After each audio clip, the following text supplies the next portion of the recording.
Before I turned 50, I could barely turn my head. What TopFitPros has done for me is to allow me to work out hard, to take care of the sore muscles, to actually work those knots out myself.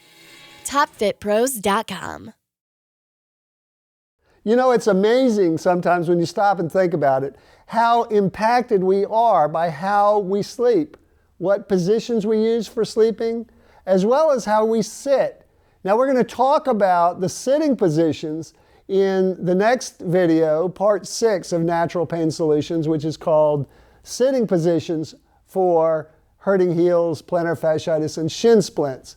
So you can check that out on YouTube when you get a chance. And in that, we will also talk about the specific muscles that are involved. But right now, today, we are going to talk about sleeping positions and how those impact plantar fasciitis, hurting heels, and shin splints. Okay? So that's what we're about. Now, let's think about that. Those particular muscles that are involved with those pain syndromes are muscles that move your feet like this, either down or up. When they're contracted, they move your feet into a pointy position. And if you have trouble with them and you move your feet into a pointy position, you might feel a whole lot of tension in the arches of your feet, maybe even cramping, or maybe cramping in your calves. And if you bring your feet up, you'll lengthen those muscles out, and you'll find, as your toes go up towards your knees, that cramping can subside. Maybe that pain, if you have those pain syndromes, that pain can begin to subside when you bring those feet up. So it shouldn't be any surprise to you that if you sleep with your toes up more towards your knees, you're going to have a better result during the day. You're going to have less pain from those syndromes of shin splints, hurting heels, or plantar fasciitis. So it can help you. It may not help you instantly, and you need to get into learning about myofascial release, trigger point therapy, those things that we also teach in the YouTube channel for TopFitPros and at TopFitPros.com. But this is a practical day-to-day way of keeping those muscles lengthened. So when you sleep, you want to have your toes coming up like that. That seems awkward. How are you going to sleep like that? You're wondering. Well, if you have tucked in sheets and a tucked in blanket, they can hold that in place. And I'll show you in a moment. But another way is to sleep on your stomach.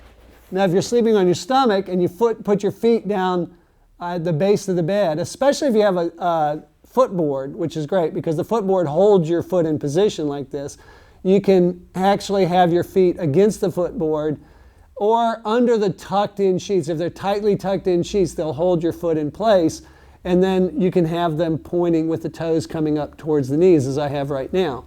So either of those is going to help you. Either of those positions is going to help you to begin to work through those pain syndromes because you begin to lengthen out those muscles through the way you hold them over periods of time during the day, and in this case, while you're sleeping. So if you're here like this with your feet under, and hopefully you've got a footboard, otherwise you have a tightly tucked in set of sheets and blanket that holds it in place, or when you're facing up. If you're facing up, it's really important to have the blanket tucked in. So you can get under the covers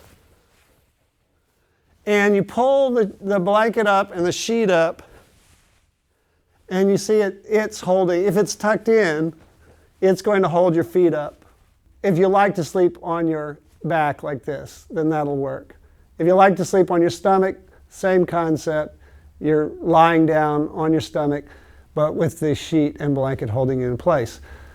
So these are just practical ways to lengthen out those muscles that are causing you trouble. They're causing you trouble because they're too short. It's that simple. If you wear high heels, go to flat shoes. That's going to help you.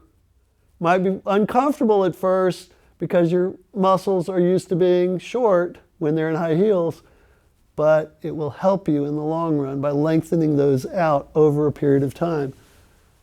So check out part 6 for sitting positions. And until then, I'll see you later. TopFitPros.com